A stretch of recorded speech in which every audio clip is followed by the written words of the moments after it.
bringing the funk, so grab it if you dare. Like a blessing, I take the knees, beat them up to make up for blessing. Roll down nice and smooth, but kind of rough on the other. Flip them, grip them, spread them like butter. Before I push it, I make the hook. Latex and 6-6 can't be overlooked. Down, break it down. Come on, down. Break it down.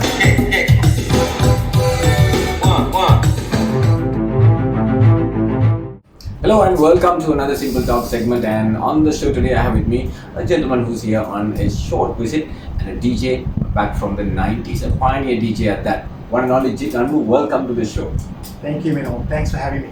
Right, we got to mention that we are coming to you from the DJ Academy, so you got to check them out as well. And I put all the information in the description below. Right, getting things started, Jit, take us back to your start. How did this happen? Had you asked me this question 2 years ago, I would have had a different answer. Okay. But quite honestly, any DJ in my era, I believe most of that background upbringing happens at home, right? So the parents, I had wonderful parents. Music was all over the house. Great musicians themselves. They loved music, and that was the grooming, right? So we had that upbringing where we were not musicians per se, but we loved listening and playing music.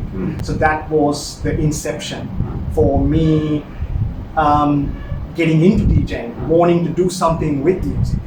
And then gradually, late 80s, I evolved into a mobile cassette DJ, and I had the good fortune of having this music bar, if you like, a few doors down from where I live, which was called Eagle Music Center, right? And little did I know that partnership with this gentleman, the late Dhammika Galagadara, was instrumental in my growth as a DJ and what I became eventually in the Sri Lankan club scene, right? Playing on cassettes, doing his parties, and calling ourselves the level 4 DJs. That was the start. Then I gradually evolved into doing a few more bigger parties, still on cassette tape, and I, believe it or not, I still have those tapes with me right now in Sydney. I treasure them a lot. I'm trying to convert some of them to digital. But yeah, so that was the start, playing on cassette, and then gradually making a name in the mobile circuit. And I had, again, how do you explain serendipity, right? But I must admit, that's when preparation meets opportunity, right? So I had this great opportunity, if you like, joining Footwork DJs back then with Mr. Darshan Vijay, who ran Footwork DJs back then, and I happened to join his crew and got into the club circuit and the mobile circuit at the same time. And my first club with Darshan was the Peacock nightclub in Mount Lavinia. A monumental start for me because I loved the venue. It had everything a young DJ needed at the time, and that was the start. And that got me into the club DJ. Not that my parents were all that big fans of that back then, but in hindsight, I'm sure they would think that letting me do what I wanted to do back then was a prudent decision, because it not only made who I am today, music plays a big role. So I'm so grateful for my parents for approving all that back then. And then from Peacock, I evolved into a few other nightclubs, which I'm sure we'll get into later in the segment. Let's talk about this transition from the cassette DJing to vinyl DJing. How did that happen? How was that experience like? It was a strange experience because there's no correlation between cassette and vinyl, right? So it was strange to begin with, but we knew that anything professional back then in Sri Lanka was done on vinyl, right? So it was all records. And there was a few privileged organizations who had the turntables and the vinyls to go with it, right? As you know, vinyls is in this country is not a commodity. It's very expensive. You have to bring it down, and some of them did. And for me, it was more of just grinding it.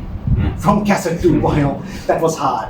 I remember locking myself in this Darshan's studio back in Navala. I might walk in at 8:30 in the morning and come out at 3:30. I haven't had breakfast, lunch, up in just one massive session. And I used to do that 5-6 days continuously. So that's the whole point. So that's the work that you do when no one's watching, behind closed doors. Practice makes you perfect. Sure. It's probably deliberate practice, right? So I was very deliberate.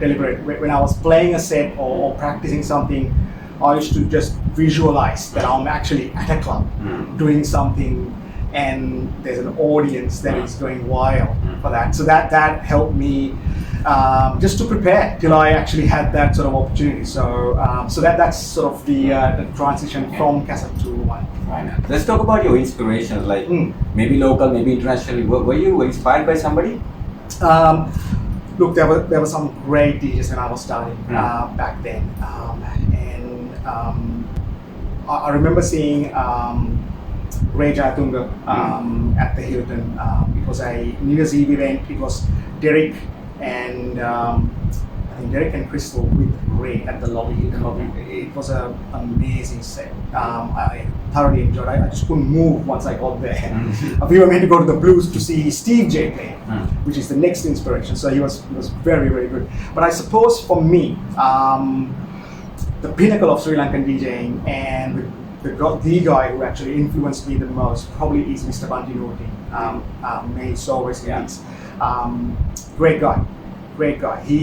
He brought something to the Lankan industry, I think at that time, mixing 2 records at the same time, effortlessly, flawlessly, brilliant. It was so good to watch.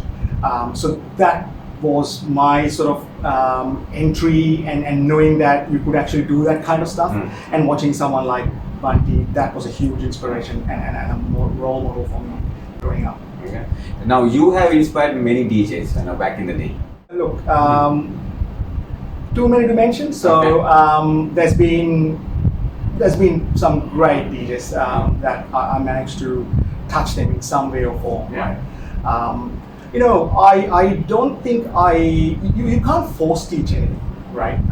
Especially music, especially DJing. It has to be innate. You've got to have it. And all I did was just park that. So and I'm thinking I managed to do that to a few DJs who now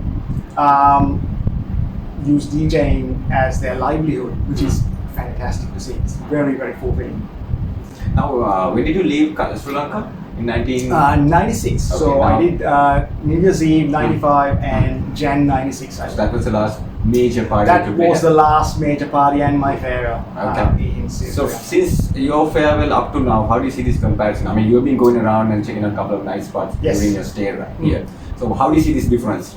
I don't know whether there's a comparison anymore. It's just a massive contrast. Now back then, there was a lot of predictability in the music, and you walk into a club unless the DJ does something out of the ordinary, which we tried to. Now it's very different. So you get the electronic to the dance to quite a variety, and it's quite streamlined, right? The genres are well defined. When we were playing, you walk into a club, you're very confident. You're not just going to get the top 40, you're going to get probably 3 decades before the 90s, right? So you're going to get the 60s, 70s and 80s, great music. And you're going to get a bit of, alternate type music, the rock, and then later in the night, the slow set, which people long for, and we used to enjoy playing. You don't get any of that now, which is fine. I'm sure there's a place for all that. Then, now it has evolved to a place that the music and the DJing and the clubbing is thriving, right? So I'm not faulting anything, but what I do see is there's a massive contrast. But there were things that we did so very, very, very well back then. I would love to see that getting relived in some way or form, because it was very unique to Sri Lanka back then. Entertaining over the microphone, playing a variety of music, so anyone can come in and they would be confident that they'll be able to at least hear one or two of their favorites. Yeah. Right. Do you mean to say that we have lost our flavor from back then? I won't call it we've lost our flavor. If I look at it from a very commercialized standpoint, the beach parties versus the electro stuff has a place and there's a following, right? So I wouldn't call it lost our touch, but it just times have changed, right? And we are evolving, exactly. Yeah. Now let's talk about your club experience in Sri Lanka back in the 90s. Let's talk about some of the clubs that you played for. Sure. So started at the Peacock in Mount Lavinia. That was a very special start. And from there I moved down to a place called the Santa Fe. It was a Mexican themed restaurant. Sorry, beg your pardon, not restaurant. There was a restaurant upstairs, but it was a club. Beautiful place. Thoroughly enjoyed playing there. And from there, I had the opportunity to play a small stint at the library, at Chapter 1 a little bit, and then played at the Mount Lavinia Hotel for a little while until I actually moved down to the Valentinos. And that was my final sort of residency before I left. Let's talk about Valentinos a bit more. Sure. Yeah, sure. I mean, Valentinos was a very special venue for multiple reasons. It was purposely built for a very modern Sri Lankan 90s audience, right? In a nutshell, that's what it was. And I think we fit the model and the mold perfectly back then for that type of audience. And we wanted to create something very different. So we did bring that East Coast hip hop for the very first time. Hip hop was not a common sort of genre that they played a lot. I remember the early sets were very East Coast, from Nas to Warren G to a little bit of West Coast as well with Snoop Dogg and all that. So we brought all that into the club scene, and those early sets were very heavy hip hop, and we had a following. That was the best part. So there was a crowd that used to come just for that. I wish they're still here so that we could invite them for another one night only sort of session. But look, they're all dispersed. They're all doing their own thing. So yeah, so that was the sort of the Valentino sort of background. What's the experience like in the Valentinos? So the experience was, we tried to create something unique, like I said. I remember at one point we were trying to do something that the other clubs were not. I remember my good friend, the late Shiraz Yusuf, who was a massive inspiration for me, and we grew up alongside each other for many years in the music scene. I used to play, and he used to be on the other side on the wireless, freestyling. Right, so that was not done at a club, right? So we used to do that. He used to go talk to the audience, get the crowd engaged, freestyle the night away through. So we used to do a few of those sessions. So that was very unique to Valentinos. I don't think too many clubs did that, even now, right? So that was probably one of those highlights. Unfortunately, we didn't have cameras and things. Unfortunately, yeah, exactly. I would have loved to have recorded some of those sets, right? Where people still talk, 25 plus years later. Oh, I remember you playing that set in 1994. Those 4 songs, they were pretty crazy. How would you do that? I wish I had a camera to record those sets. So, yeah. Talk about your DJ colleagues at the Valentinos. Sure. So obviously my main partner in crime was DJ Academy. We played together at Peacock, there at Santa Fe, and then eventually we ended up playing at the Valentinos as well till I finished up. Apart from that, we had a few, too many to mention at times. There were quite a few who actually helped us out. Marlon Jansen being one, right? DJ Ross, Tony Nathaniels, Tom Hart. Who else? I remember DJ Sean, DJ Shyam. Shyam obviously took over when I left in '96. When I came back, December '96, he had the residency. This is before he became underground DJ. Right. But good memories though. Yeah. Really fun memories. Yeah. So have you given up DJing altogether right now?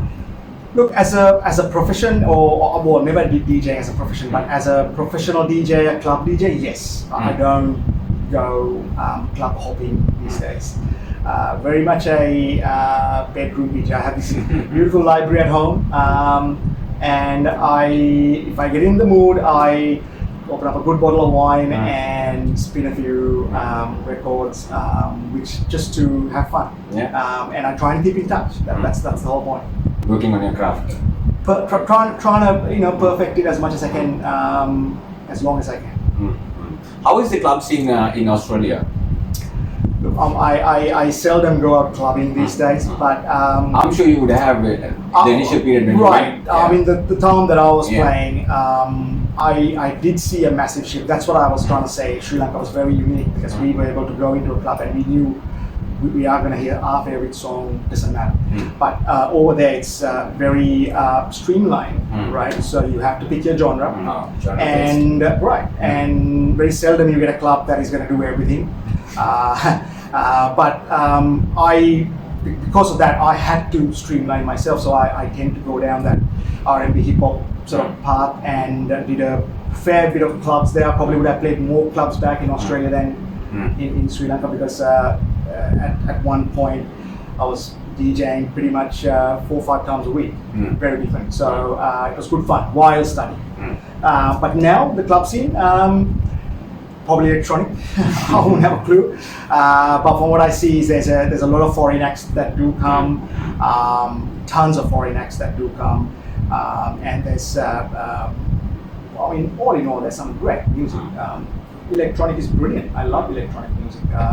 I wouldn't play, but I don't mind sitting down and listening. So yeah. Any reason why you don't want to play electronic music? Look, good. I got away from going this now. Look, there's no reservation here, but I try and leave that to the people who are die-hard electronic DJs and fans, right? The way I see it is, I rather play tunes that I have so much joy me playing for me, and sticking to a very analog type mode without going all into digital, right? I feel that there's a massive challenge in that. That challenges me every time I get on the decks. It's not that you can queue, have a drink, come back, and you can just mix it. No, there's an effort that goes in. That drives me. That gives me immense joy. That is what I pursue now. That level of joy. So hence the reason I don't want to go down that electronic path, and I can't play it on vinyl to the way I play. Right, so that's probably the main reason. Have you ever tried your hands on CD consoles? Look, we did play CD consoles back then, right? So we had the Dead-Ons, they were pretty popular back then, and I was a big fan, I was very good at it. But that's pretty much where it actually started and stopped for me. I didn't pursue the CD type DJing for obvious reasons, because I wanted to have a good vinyl collection and I just wanted to play it on vinyl, right? But yeah, I'm thinking hats off to the CD DJs or even the electronic or hard drive or whatever DJs. It's music. As long as you're having a good time, and so is the audience and the crowd. Go for it. Your thoughts on Sri Lankan talented DJs out there? I mean, have you had the time to check a couple of them out? A few. There's enormous talent. Oh my goodness. I'm so proud how some of them actually play. I'm thinking they're just only scratching the surface. There's so much more. It's evolving, and I'm thinking the way it is now, we are at the sort of the it just we haven't climaxed it yet. It's just the cusp of getting to a place where Sri Lankan DJing is just going to break through the global scene, and I'm eagerly looking forward to that. Are you willing to train anybody who's interested? If they want to play vinyl, sure. Yeah. But it's going to be challenging to do it remotely. But look, I can now condense the whole vinyl journey to actually get someone to beat mix on vinyl in a few days, right? Because I've managed to just come up with this sort of condensed formula that it'll quickly get someone up and running, and the rest is up to them. I wish you told me this earlier.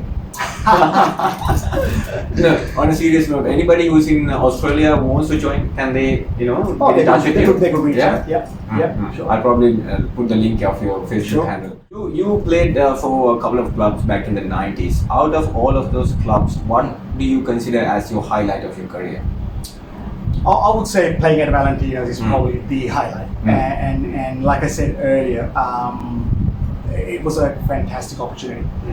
But to me, that opportunity, the preparation was right there. And there were some good folks who actually saw that preparation, the hard work, especially Mr. Eugene Cook, right? He knew how hard I worked at perfecting my craft, and he managed to really get me at the forefront and at Valentino's with the management.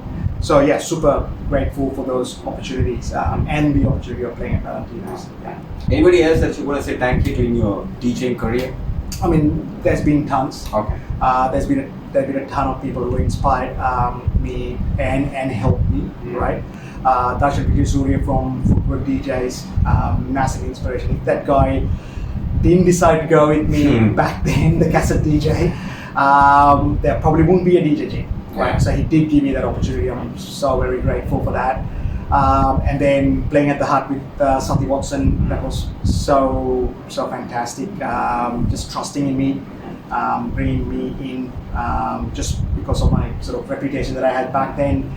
And then Eugene, working with Mega Music, and then his, all his corporate gigs. I was his face during the time that I was there, and the opportunity at Valentino's. So those were some great people who helped me along the way. Any words of wisdom for any upcoming DJs? The way I looked at DJing then and even now, it's a simple principle. It's the joy that it creates in you.